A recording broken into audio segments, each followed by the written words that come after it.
Selamat sore saudara yang kasih oleh Tuhan. Puji Tuhan kita masih boleh ada hingga saat ini itu semua karena anugerah Tuhan. Oleh karena itu mari selalu sertakan Tuhan dalam perjalanan hidup kita. Karena jika kita berjalan bersama Tuhan, tidak ada yang perlu kita takutkan. Bersama Tuhan kita aman. Kita akan mendengarkan sebagian dari firman Tuhan. Sebelumnya mari kita bersatu di dalam doa. Segala puji syukur hormat kemuliaan hanya bagi Tuhan. Terima kasih Bapa buat penyertaan kepada kami hingga saat ini. Sebentar Tuhan kami akan mendengarkan sebagian dari firman-Mu. Kiranya Engkau yang memberkati hamba-Mu yang akan menyampaikan isi hati-Mu kepada kami. Dan kami semua yang mendengar dan menyaksikan siaran ini semua kami dapat mengerti dan diberkati. Berbicaralah kepada kami Tuhan, dan kami siap sambut firman-Mu. Di dalam nama Tuhan Yesus Kristus kami sudah berdoa. Haleluya. Amin.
Selamat bertemu lagi saudara-saudara pada hari kedua Minggu Paskah ini.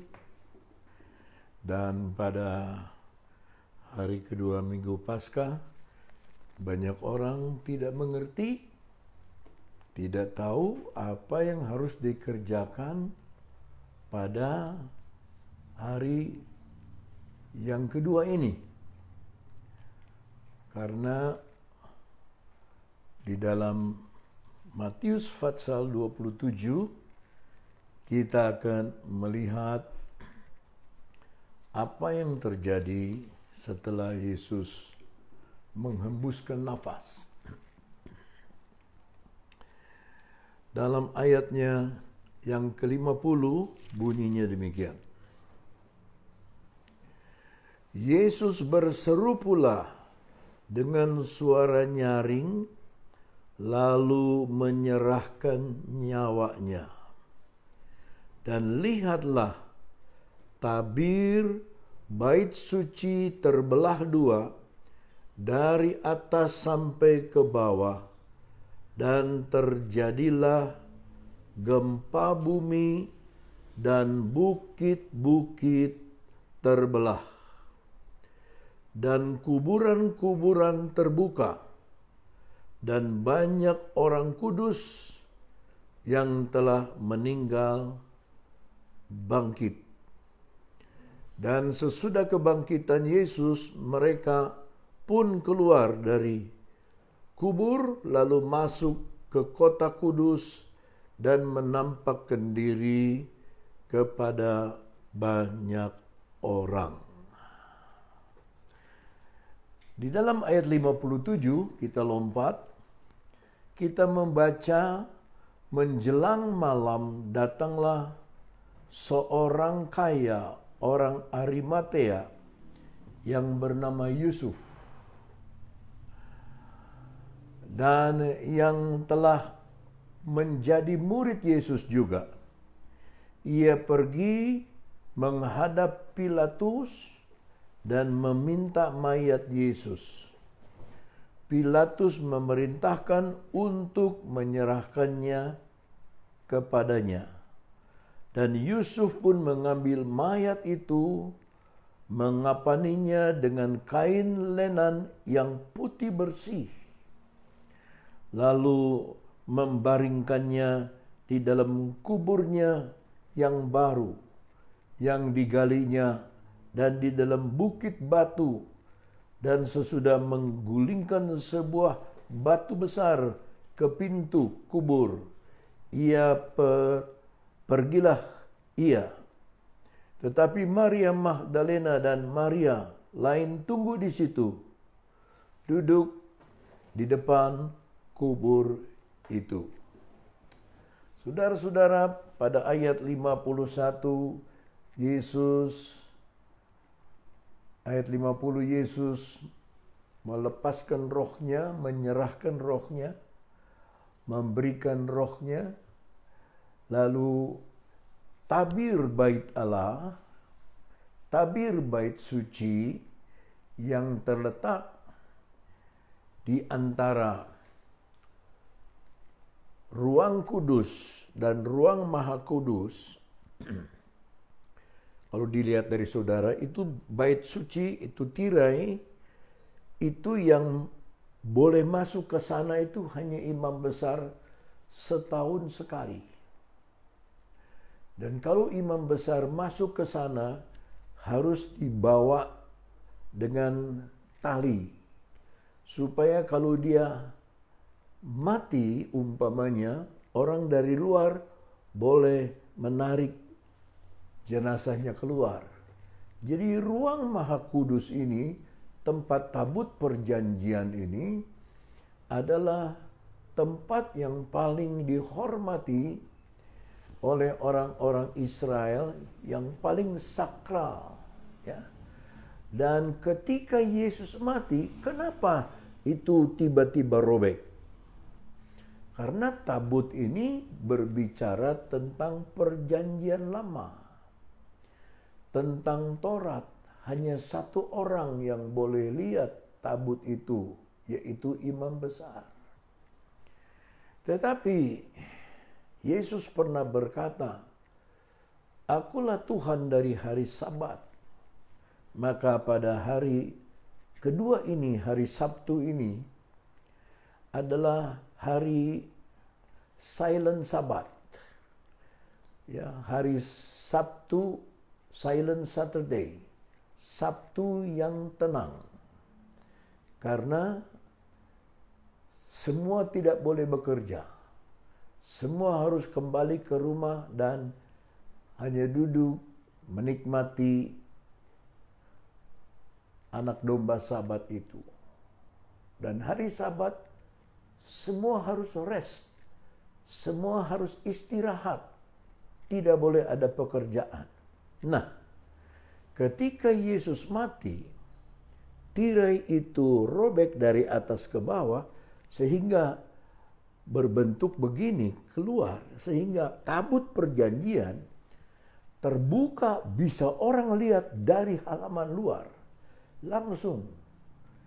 Jadi robeknya tirai itu menggambarkan berakhirnya perjanjian lama dan dimulainya zaman perjanjian baru, zaman anugerah, sehingga semua orang boleh melihat kemuliaan Tuhan itu.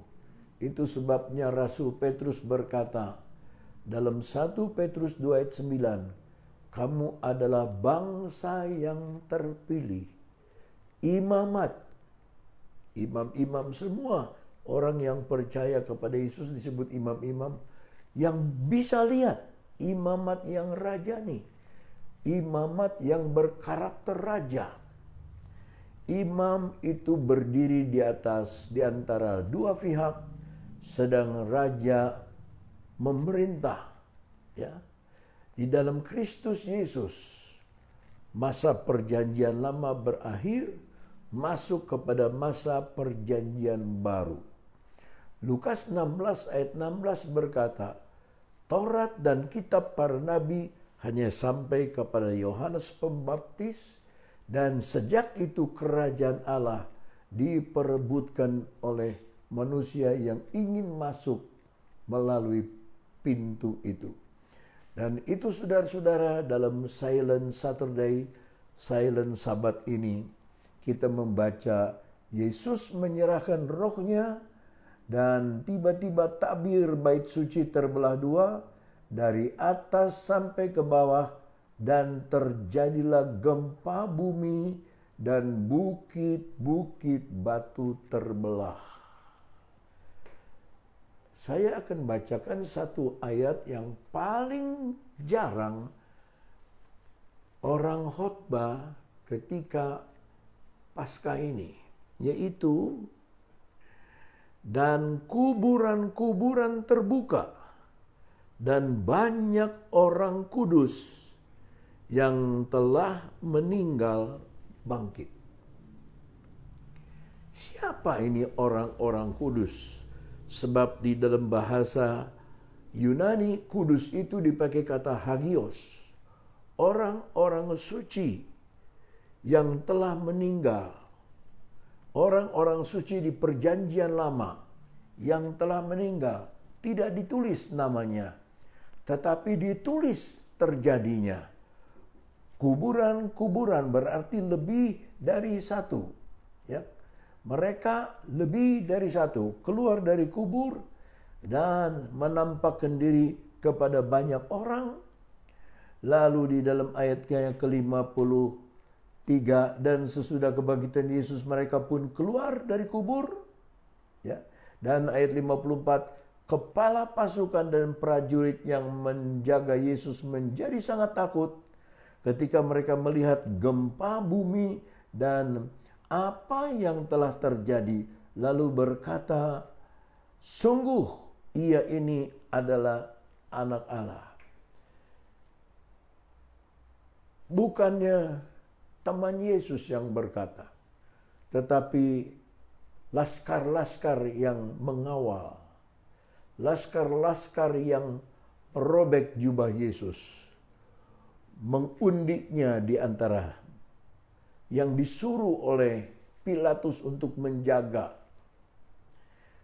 kubur supaya tidak dicuri oleh murid-murid Yesus. 2 kali disebut gempa bumi, sebelum dan sesudah kubur-kubur terbuka. Lalu saudara, mereka mengakui sungguh ia ini adalah anak Allah. Dan ada di situ banyak perempuan yang melihat dari jauh, yaitu perempuan-perempuan yang mengikut Yesus dari Galilea untuk melayani Dia. Di antara mereka terdapat murid Maria Magdalena dan Maria ibu Yakobus dan Yusuf dan ibu anak-anak Zebedeus. Baru-baru ini kami kehilangan 2 wanita jemaat yang pelayanannya sungguh luar biasa. Yang satu ada di Cianjur, yang mengenal saya sejak saya kecil, dan kalau saya sakit selalu mengirimkan makanan. Ya, satu lagi ada di Kerawang. Ketika kami masih muda, penginjilan di Kerawang, di gedung bioskop, ibu ini selalu cinta kepada Tuhan, mengikut kepada Yesus, dan mirip dengan beberapa wanita ini yang tidak takut kepada laskar, tetapi mereka datang hanya untuk menunggui kubur Yesus. Dalam 1 Yohanes 4 ada ayat yang berkata, kasih yang sempurna melenyapkan ketakutan. Orang yang takut masih belum sempurna kasihnya. Ketika orang mengasihi, dia lupa akan ketakutan. Kasih mengatasi segala perasaan takut. Dan itu sebabnya Yesus ditunggui oleh beberapa wanita ini. Apa yang terjadi setelah itu sangat menarik, yaitu ayat 57. Menjelang malam, datanglah seorang kaya, orang Arimatea yang bernama Yusuf, dan yang telah menjadi murid Yesus juga. Ia pergi menghadap Pilatus dan meminta mayat Yesus. Pilatus memerintahkan untuk menyerahkannya kepadanya. Dulu kita kira yang mengiringi Yesus itu orang susah, orang miskin, walaupun dia berkata, aku datang untuk memberitakan kabar sukacita kepada orang miskin. Tetapi apa yang terjadi saudara-saudara? Yusuf orang Arimatea ini orang yang kaya. Dan pengaruhnya terhadap Pilatus sangat kuat, ya, karena dia cukup kaya. Dia datang dari Arimatea. Yusuf artinya bertambah-tambah, atau he adds, atau dia akan menambah. Sama seperti Matius 6 ayat 33, carilah dahulu kerajaan Allah beserta segala kebenarannya, maka segala itu, segala sesuatu itu akan ditambahkan kepadamu. Apa yang terjadi saudara-saudara? Yusuf ini orang Arimatea. Menarik sekali. Arimatea artinya ketinggian. Jadi Yusuf ini tinggal di satu daerah yang dingin, di tempat ketinggian. Ya. Dan Arimatea ini ternyata adalah kota kelahiran dari Samuel. Samuel adalah satu nabi yang tidak ada cacat, tidak ada celah. Tidak pernah minta sepotong apapun dari orang Israel. Tidak minta A, tidak minta B. Dia adalah Samuel.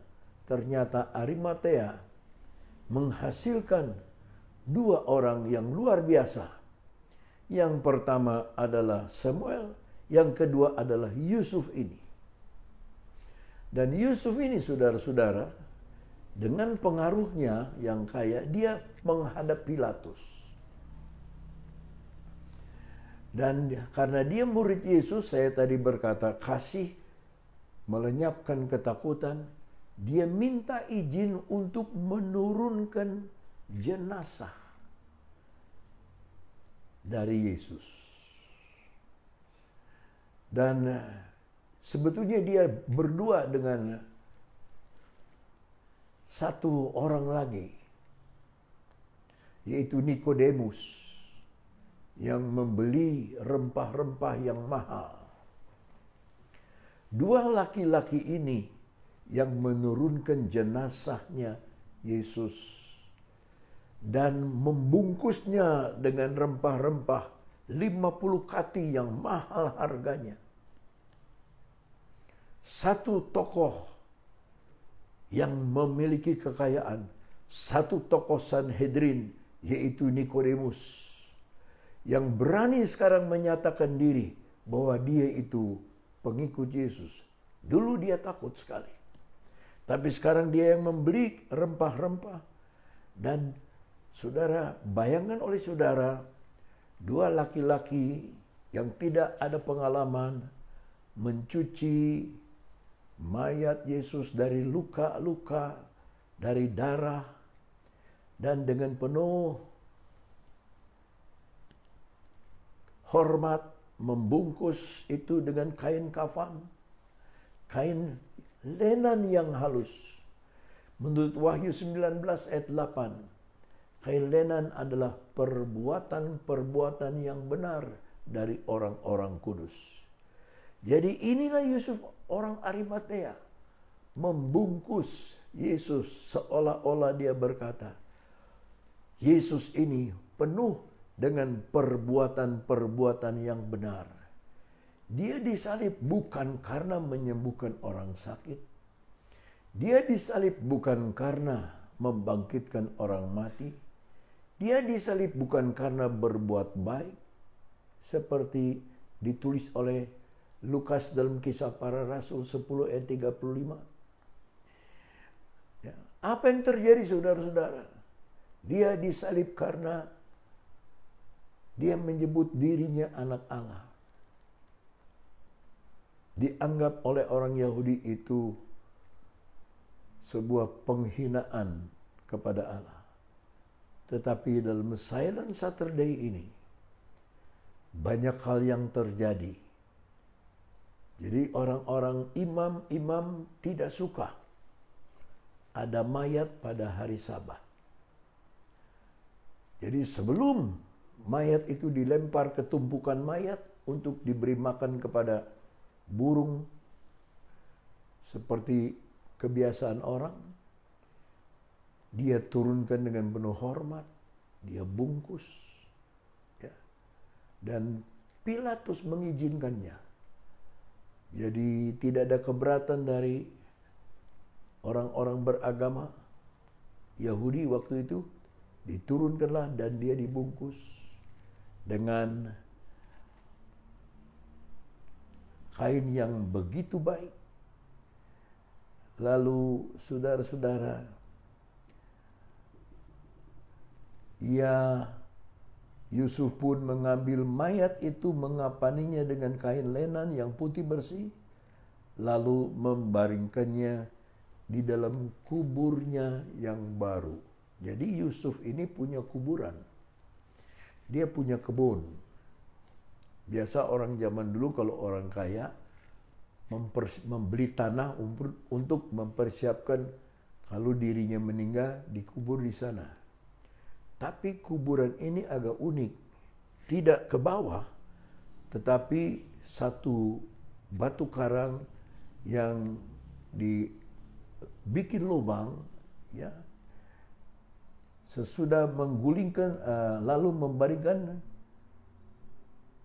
Yesus di dalam kuburan yang baru yang digalinya di dalam bukit batu. Jadi bukan di tanah, tapi di bukit batu digali. Ya. kemudian ditutup dengan batu. Batunya cukup besar, setinggi manusia, digelindingkan, lalu dijaga oleh tentara-tentara. Saudara-saudara sekalian, pada Silent Saturday ini, kenapa ada kata Sabat? Sabat artinya rest, pause, berhenti. Kalau saudara baca Mazmur, selalu ketemu kata selah. Selah artinya berhenti sebentar dan renungkan. Jadi antara Jumat Agung dengan hari Minggu Kebangkitan, ada di tengahnya hari di mana kita harus rest sebentar, merenungkan, istirahat, tidak bekerja. Yesus berkata, "Akulah Tuhan hari Sabat itu."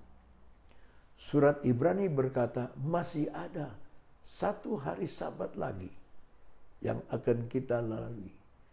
Tetapi bagi saudara-saudara, anak-anak Tuhan, kaum Nasrani, saudara memiliki Sabat di dalam pribadi Yesus.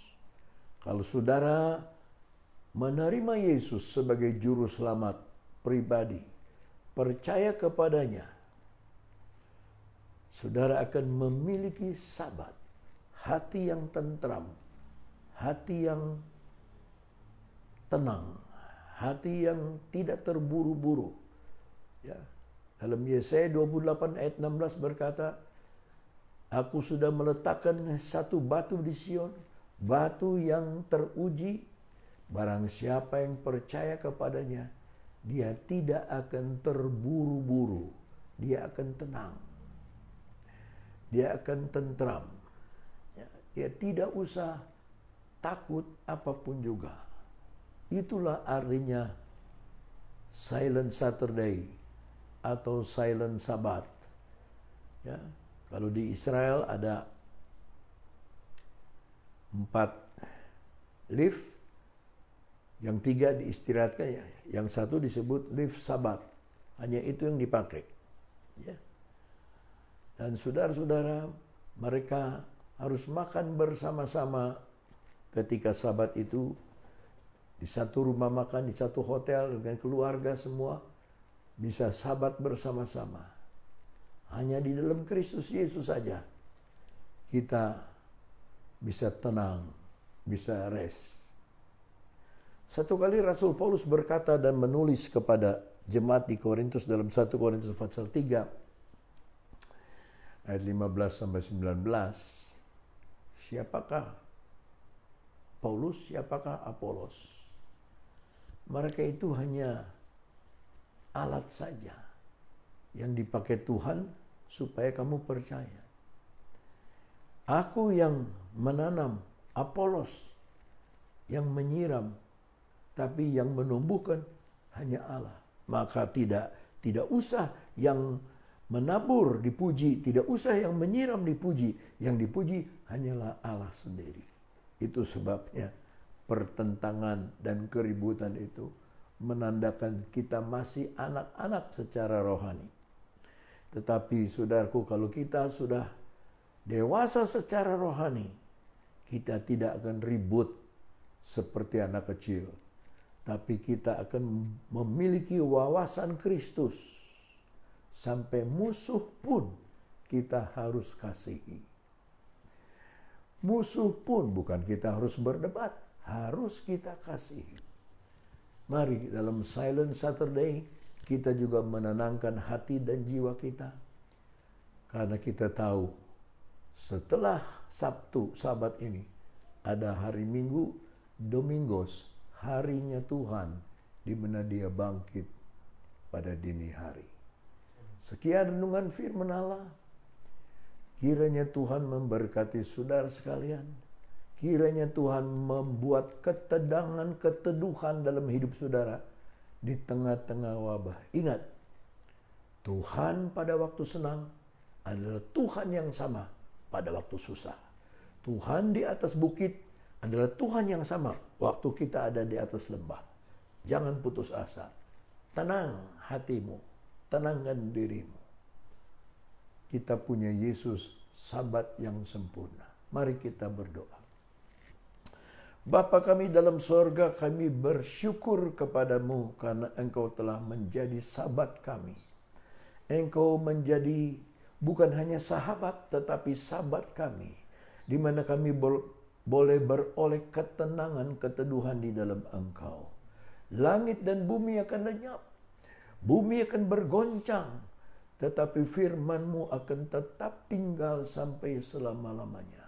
Kami memiliki Tuhan yang tidak bergoncang, kerajaan yang tidak bergoncang, yaitu kerajaan Allah yang Engkau taruh di dalam hati kami masing-masing. Terima kasih Bapa, terima kasih Yesus.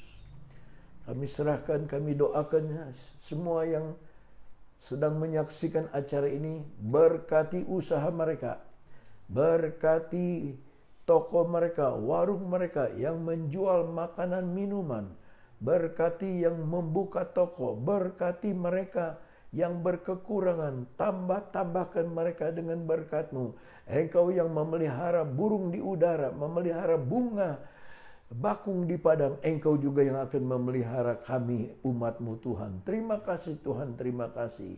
Sembuhkan yang sakit, tolong yang susah. Berikan Tuhan keteguhan kepada yang sedang dalam kekhawatiran. Biar mereka tenang di dalam Engkau. Nama-Mu dipermuliakan dan dibesarkan. Berkatilah negara kami, berkati presiden kami sampai kepada alat negara yang paling kecil. Terima kasih Tuhan. Dalam nama Yesus kami sudah alaskan doa ini. Haleluya. Amin. Selamat berpisah dan kita akan bertemu lagi sampai besok pada jam 9 pagi dan jam 5 sore. Tuhan memberkati kita.